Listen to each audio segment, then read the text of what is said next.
In the ancient times of Laos, when kingdoms flourished along the banks of the mighty Mekong River, the land was deeply connected to the mystical forces that shaped the world. This hidden world was ruled by the Nagas, powerful serpent beings believed to control the waters and protect the balance of nature. At the heart of this Naga kingdom was their noble prince, Sathida, a being of immense power and wisdom, ruler of the river's depths and guardian of the ancient secrets of the earth, yet burdened with a longing for something beyond the depths of his underwater palace. His kingdom was one of shimmering palaces made of crystal and gold, hidden beneath the currents of the river, a world beyond the reach of mortal eyes. Prince Athena, though beloved in his underwater realm, was drawn to the human world, curious about their ways and captivated by the stories of their strength, resilience, and capacity for love. Though revered as a deity of the river by the people of Laos, he remained a distant legend, never seen, only prayed to during times of drought or flood. But, one fateful day, the curiosity that had drawn him time and time again to the river's surface would lead him to a love that would bind him to the mortal world for eternity. The kingdom, flourishing along the Mekong's edge, was ruled by a wise and powerful king. Among his treasures were his 7 daughters, each more graceful than the last. But it was his youngest, Princess Kamphing, who was the jewel of the kingdom. Her beauty was renowned across the land, but it was her spirit, gentle, compassionate, and wise, that made her beloved by all.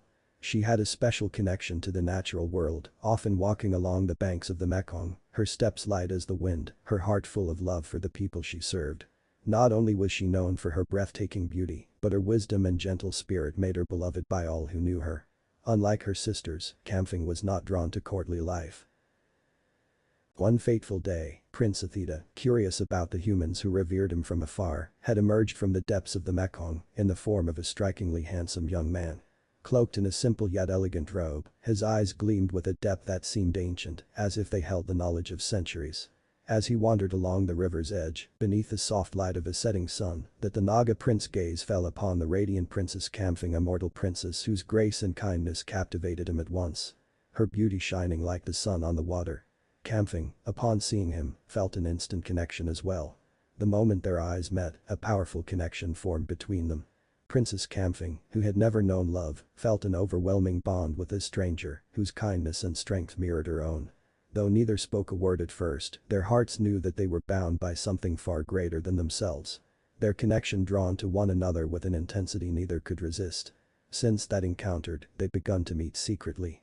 During these encounters, Sathida shared with Kamphing the mysteries of the universe, his knowledge of the stars, the earth, and the waters. He told her of the Naga kingdom beneath the Mekong and the power he held as its prince. Kamphing, in turn, spoke of her love for her people, her desire to lead them toward a future of peace and prosperity, and her longing for a life beyond the confines of royalty. As their love deepened, Prince Athena knew he could no longer hide his true self. He also realized that to be with Kamphing, he would have to ask her father, the king, for her hand in marriage. One evening, under the cover of moonlight, Sathida approached the royal palace. The moment had come for him to reveal his true identity to the ruler of Muangzai. Dressed in his finest human form, Prince Athena entered the king's throne room. With humility, he bowed before the king and began to speak. "Your Majesty," Sathida said, his voice steady but filled with emotion. "I am Prince Athena, ruler of the Naga kingdom beneath the Mekong. I have come to seek the hand of your beloved daughter, Princess Kamphing, in marriage. My love for her is boundless, and I vow to protect her, just as I have protected the river for centuries." The king, taken aback by this revelation, did not speak at first. He had heard of the Naga prince, a figure from legend, but never imagined he would come to his court, let alone seek to marry his daughter. However, the king could not ignore the sincerity in Sathida's voice, nor the love that shone in his eyes for Kamphing. Yet, as a wise and cautious ruler, the king knew that such a union would bring with it great responsibilities. While he loved his daughter dearly, he also had to consider the well-being of his people and the future of his kingdom.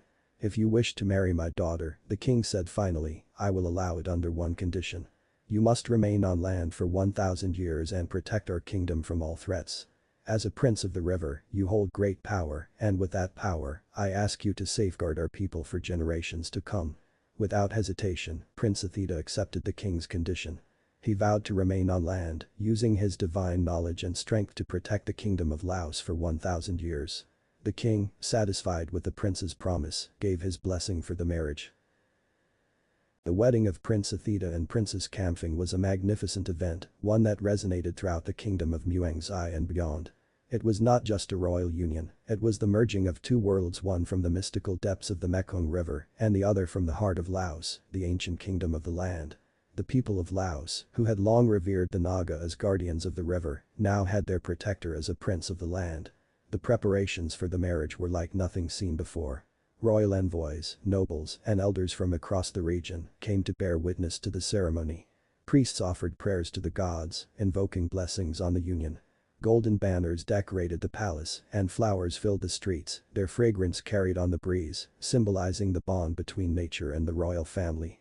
Musicians played melodies that echoed across the river, and dancers performed in elaborate costumes, each movement honoring the Naga lineage.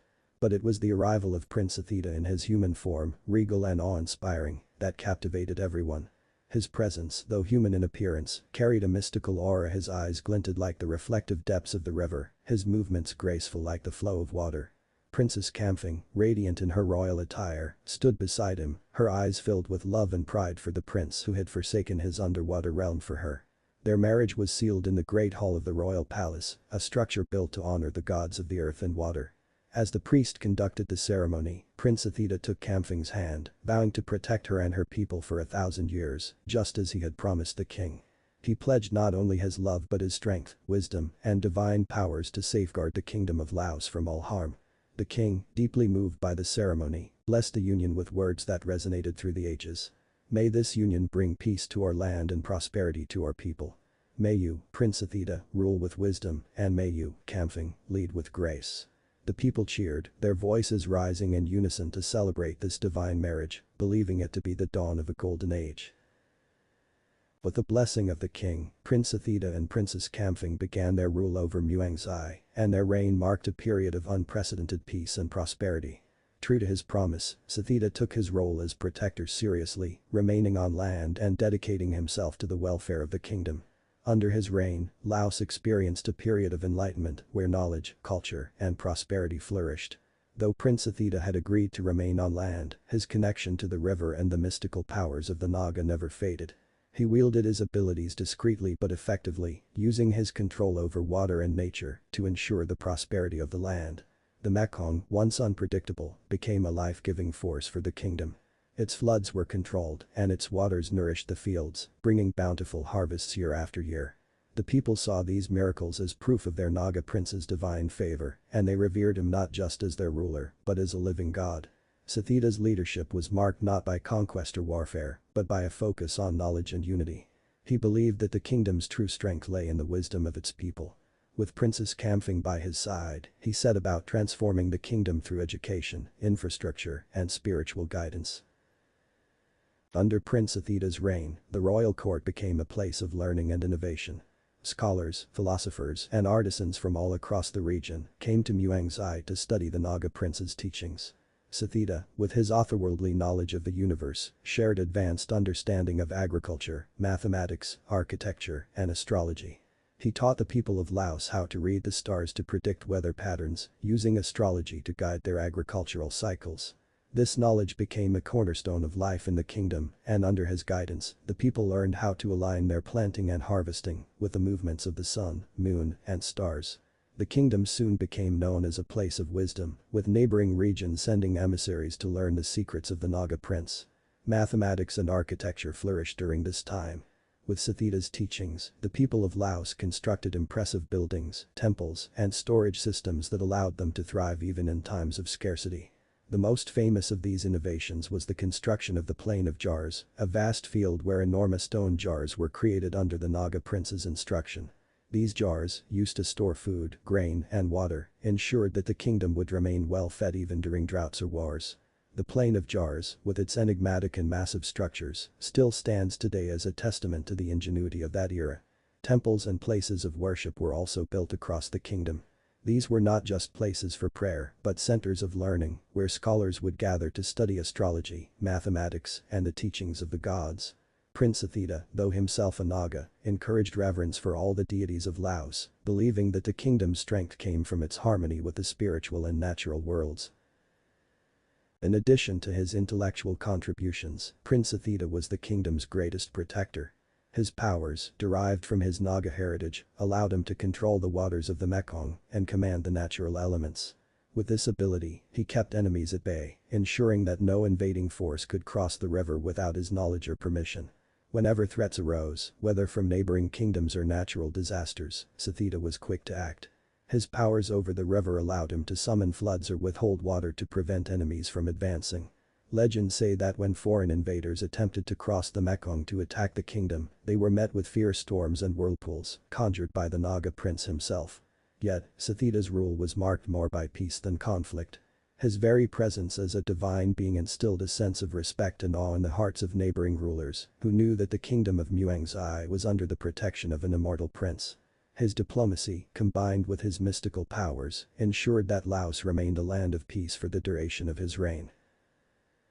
Throughout their reign, the love between Prince Sathida and Princess Kamphing only deepened. Though they ruled together as leaders, they also found time for one another, and their relationship became a source of inspiration for the people. Their marriage was seen as the ultimate symbol of unity between the natural and human worlds, and their love became a legend in its own right. They had many children, and their descendants became the future kings and queens of Laos. Each generation carried within them the legacy of the Naga prince and the seventh princess.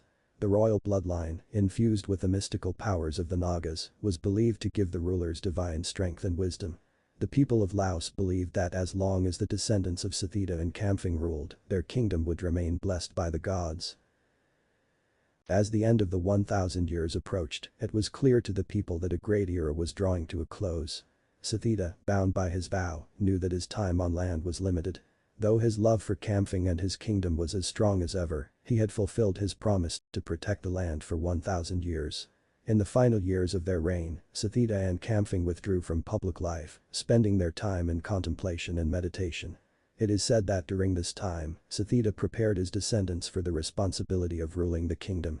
He taught them everything he knew, ensuring that the knowledge and wisdom of the Naga would continue to guide the land long after he had returned to the depths of the Mekong. The night of his departure was marked by a grand celebration, not of sorrow, but of gratitude. The people gathered along the riverbanks, lighting lanterns and offering prayers to the prince who had protected them for a millennium. Sathida, standing beside Kamphing one last time, watched as the glowing lanterns filled the night sky, drifting like stars above the Mekong. At dawn, as the first light of the sun touched the river, Prince Sathida and Princess Kamphing vanished into the waters, their forms dissolving into the mists. Though they were gone, their legacy lived on in the hearts of the people and in the royal bloodline that would continue to rule Laos for generations.